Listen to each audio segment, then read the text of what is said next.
Hi నమస్తే అండి అందరికీ. స్వర్ణ అఫీషియల్ ఛానల్ అండి. చిన్న విషయం చెబుతామని వీడియో చేస్తున్నాను అండి. విషయం ఏంటంటే, ఒక క్రైస్తవ మతమైన, హిందూ మతమైన, ముస్లిం మతమైన చెప్పే సారాంశం ఏంటంటే, దొంగతనాలు చేయదు, అబద్ధాలు ఆడవద్దు, మంచిగా బతకండి, దేవునికి నీతివదిలై బతకండి అని చెప్పేసి ఒక సారాంశం. ఏ మతం చెప్పినా సారాంశం ఒకటే సారాంశం.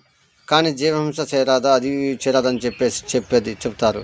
కానీ ఇక్కడ జరుగుతున్న విషయం ఏంటంటే, కొందరు వ్యక్తులు మతాలను కులాలను అడ్డం పెట్టుకొని కొన్ని మతాలని దుర్భాషలాడటం జరుగుతుంది.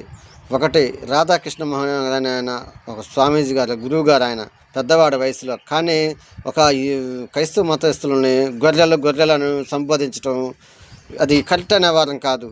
అదే క్రైస్తవులు అతన్ని రాధాకృష్ణ మోహన్ అతన్ని పంది గొర్రెలు అని మనం సంబోధిస్తే ఆయన ఎంతగా బాధగా ఉంటుంది. ఇప్పుడు ఎవరి కులం వాళ్ళది, ఎవరి మతం వాళ్ళది. మీకు ఇష్టం గొర్రెలని ఈచ్ఛంగా మాట్లాడటం అది కరెక్ట్ అనే కావాలని కాదు. దేవుడనే ఎవరి ఇష్టం వాళ్ళది.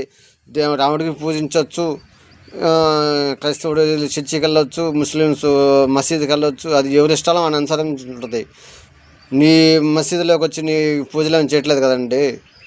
చర్చిలోకి వెళ్ళి ఏమన్నా విజయం చేయట్లేదు కదా. అది కరెక్ట్ కాదు. రాధాకృష్ణ మోహన్ అనేవారు పెద్దవాళ్ళ వయసులో అట్లా మాట్లాడటం, చులకనగా మాట్లాడటం తప్పు. నీకు ఇష్టమైతే నీ మతాన్ని ప్రచారం చేసుకో, తప్పులేదు. దీని గురించి నేను అంటే వేరే విధంగా కాదు, నేను వేరే విధంగా చెప్పట్లేదు. నాకు తోచింది నేను చెప్పాను.